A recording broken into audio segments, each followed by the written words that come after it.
فقد قال اللہ تبارک و تعالی فی القرآن المجید اعوذ باللہ من الشیطان الرجیم بسم اللہ الرحمن الرحیم ذالک الکتاب لا ریب فیہ ھدی للمتقین وقال النبی صلی اللہ علیہ وسلم خیرکم من تعلم القرآن وعلمہ۔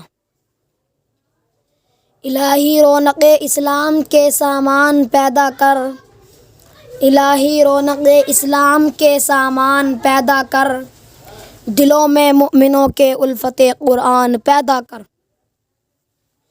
صدر محترم، اسٹیج پر رونق افروز اور بزرگان دین اور حاضرین جلسہ، آج کی اس محفل میں اور آج کے اس مبارک اجلاس میں میرا موضوع سخن دنیا کی سب سے پاکیزہ اور مقدس کتاب قرآن پاک ہے۔ ہمیں چڑھتے سورج کی طرح یقین ہے کہ اس کا ایک ایک حرف سچا اور صادق ہے۔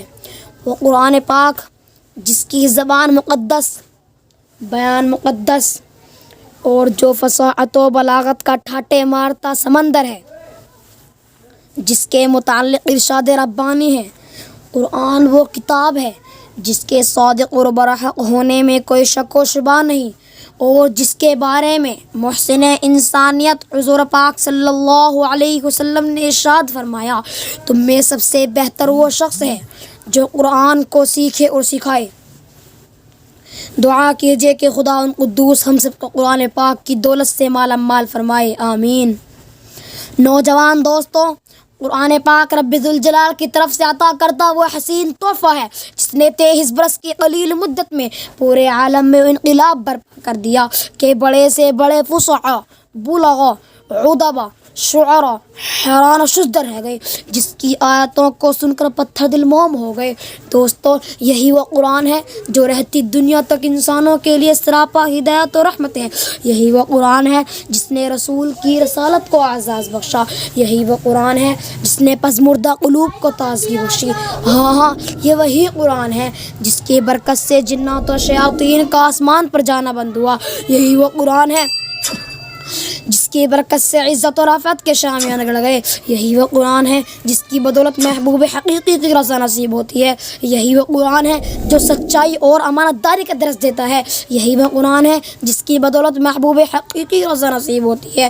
یہی وہ قرآن ہے جس کی بدولت عمر فاروق رضی اللہ عنہ کو ایمان نصیب ہوا۔ یہی وہ قرآن ہے جس کی نظیر پیش کرنے سے ساری دنیا عاجز و قاصر رہی۔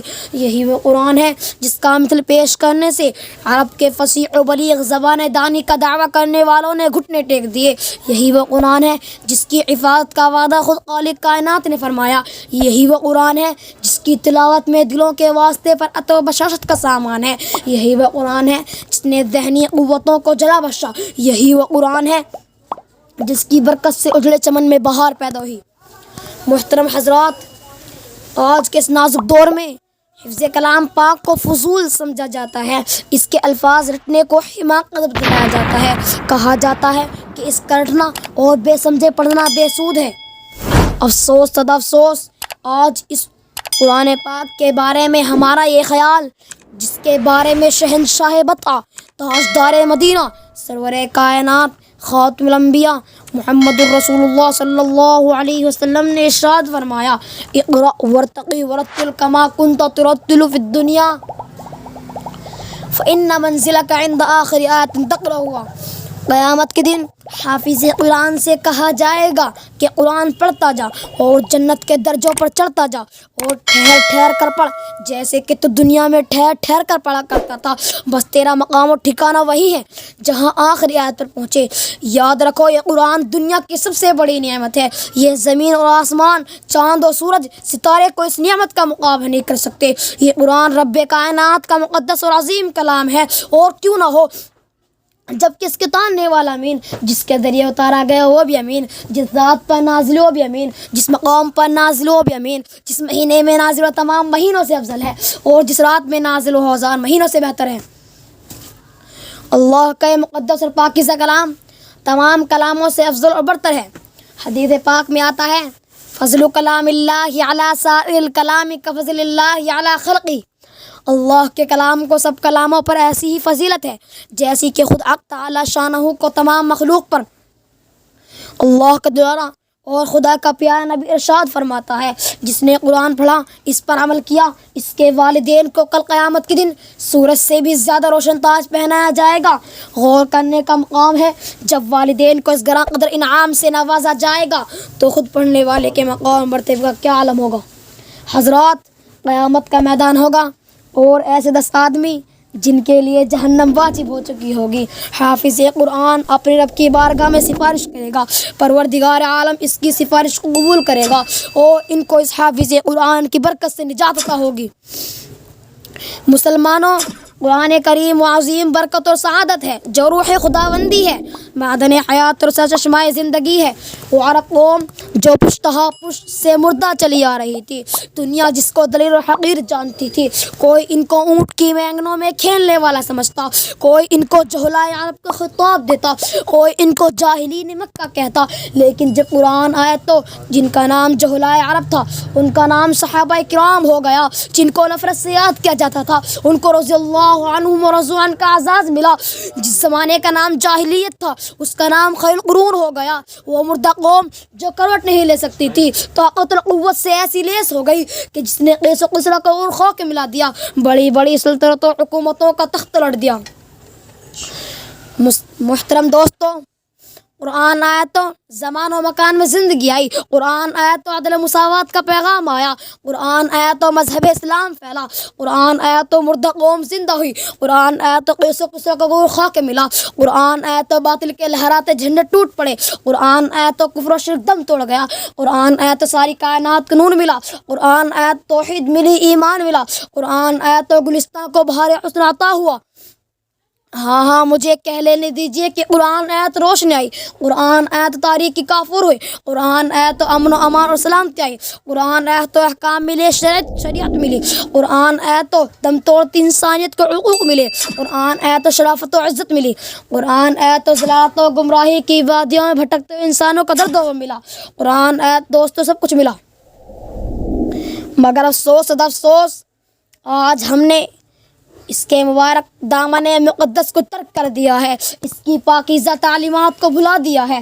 نتیجہ یہ ہوا کہ وہ مسلم قوم جس کے سر پر عزت و رفعت کا تاج تھا ذلت و رسوائی کی غار میں جا گری۔ وہ قوم کامیابی جس کے آگے بڑھ کے استقبال کرتی تھی ناکامی اس کا مقدر بن گئی۔ وہ مسلم قوم جس کی ایک آواز پر افریقہ کے جنگل میں رہنے والے خونخوار درندوں نے میدان خالی کر دیا تھا، آج ایک چونٹی بھی اس کا حکم ماننے کو تیار نہیں۔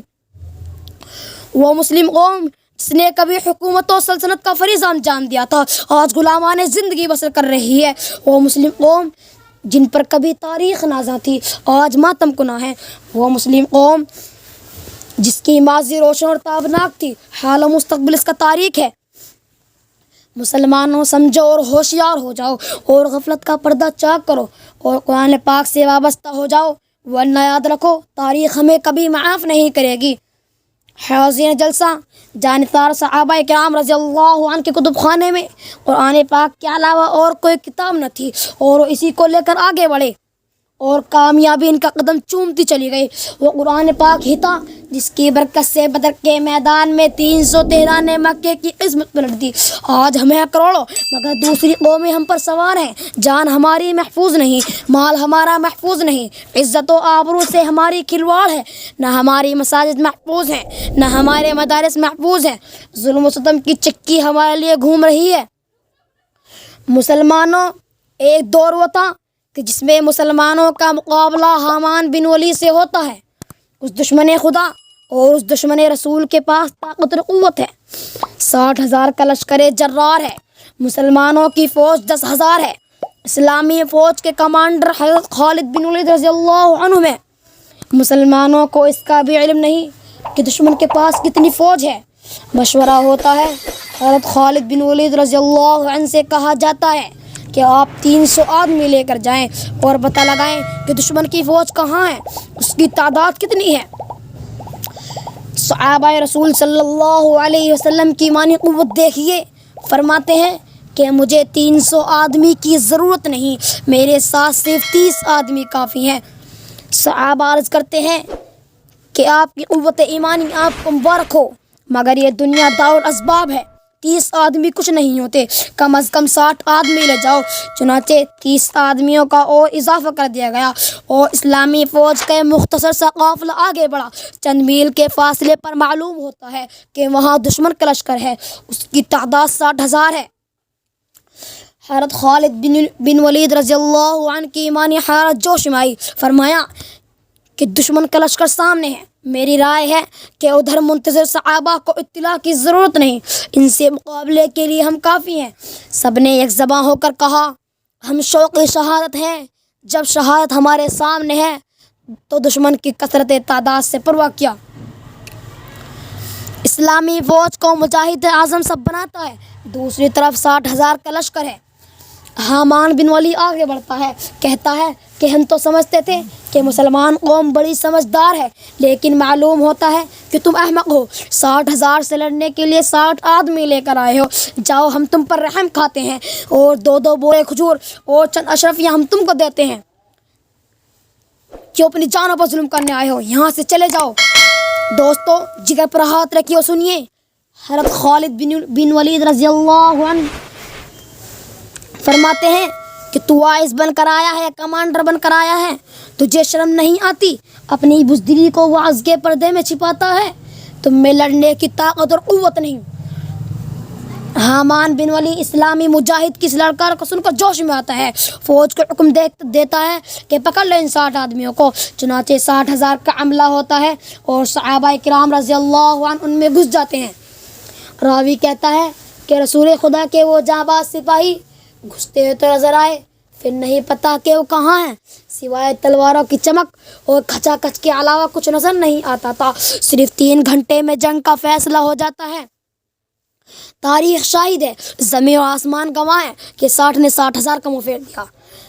محترم حضرات، میں پوچھنا چاہتا ہوں کہ وہ کون سی چیز تھی جس نے صحابہ کرام رضی اللہ عنہ میں طاقت اور قوت پیدا کی؟ وہ قرآن پاک ہی تھا جس نے 1 کو 1,000 پر بھاری کر دیا۔ کسی نے سچ کہا ہے، وعدہ غلبہ ہے مومنوں کے لیے قرآن میں، وعدہ غلبہ ہے مومنوں کے لیے قرآن میں، پھر جو تو غالب نہیں کچھ ہے کسر ایمان میں۔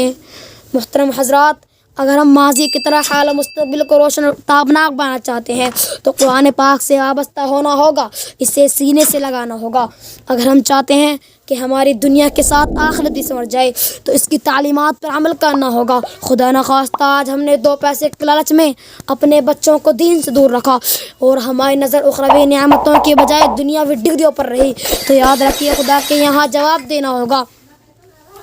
اب میں انہی چند باتوں پر اپنی تقریر ختم کرتا ہوں۔ دعا کیجیے کہ خداوند قدوس ہم سب کو قرآن پاک کی توفیق نصیب فرمائے، آمین ثم آمین۔ وما علینا الا البلاغ۔